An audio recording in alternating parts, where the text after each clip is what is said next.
Welcome to Scrum Masters Elite_UK. If you love rugby and in-depth analysis, be sure to subscribe to the channel so you can join us and stay up to date with our latest videos. As I reflected on the discussions leading up to the showdown between South Africa and England, what impressed me most was not the bold predictions or confident declarations about the outcome, but the tremendous respect both sides showed toward one another. That is what makes elite sport so beautiful. The world's best athletes never step onto the field underestimating their opponents. Instead, they dedicate countless hours to studying, analyzing, and preparing for the toughest possible challenges. It is this mindset that lays the foundation for matches of the highest quality and greatest significance. Listening to Oxenche's comments, I sensed the calm confidence of a player who has experienced many major battles. He did not view England's recent Six Nations campaign as the sole measure of their strength. That perspective made me think. In sport, as in life, results sometimes reflect only a particular period, while true ability must be evaluated from many different angles. A team may endure a disappointing tournament yet still possess the qualities capable of making the difference in any match. One aspect that particularly caught my attention was the detailed discussion of the scrum.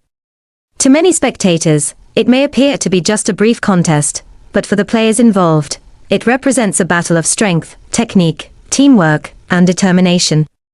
Every centimeter gained is the product of thousands of hours of training. That is why, when Oxenche spoke so highly of England's forward pack, I saw genuine objectivity and professionalism. He did not allow past results or reputations to overshadow the reality that England have made significant progress. Another point that made me reflect was Ellis Genge's comments about the memories of the 2023 Rugby World Cup semi-final. It is clear that defeat still lingers in his mind. Yet instead of making excuses, or avoiding the subject, he openly acknowledged his disappointment and expressed his desire to put things right. I believe this is the natural response of a true professional athlete. Major defeats leave lasting emotional scars, but what truly matters is how someone transforms that pain into motivation for future growth. To me, sport has never been solely about winning. If we focus only on the final scoreboard, we miss many of the values that lie beneath the surface. The players' comments reveal that they spend far more time analyzing themselves than criticizing their opponents. They understand that genuine improvement begins with improving themselves. That is a lesson I find incredibly valuable in everyday life. We often find it easy to identify the weaknesses of others while overlooking our own shortcomings. Yet successful people usually devote most of their energy to becoming better themselves, rather than criticizing everyone else. I also appreciated the way head coach Rassie Erasmus responded when asked about scrum expertise. Rather than pretending to know everything, he openly admitted that he was not the foremost expert in that area and allowed the players with greater technical knowledge to provide the assessment. To me, this is the mark of an effective leader who knows how to listen. A leader does not need to master every skill but must recognize and trust those with the appropriate expertise. This is an equally valuable lesson in both work and life. When people listen to one another and respect professional expertise, the entire team becomes much stronger. Another fascinating aspect was the discussion surrounding the laws of the game and the officiating of scrums. It demonstrates that rugby continues to evolve in pursuit of greater fairness. Although every team naturally hopes that certain interpretations may favor them in some situations, the ultimate goal remains the same: to create a transparent contest while minimizing unnecessary controversy. I believe every sport should strive for that balance. The rules must evolve with the game while continuing to ensure fairness for every team. From the observations about the current England squad, I noticed a significant transformation. They are no longer viewed simply as a team committed to one rigid style of play. Instead, they are developing a more flexible approach that combines their traditional physical power with the speed and creativity of younger players. This reflects how modern rugby continues to evolve. Any team hoping to remain among the elite cannot rely solely on past traditions but must constantly reinvent itself.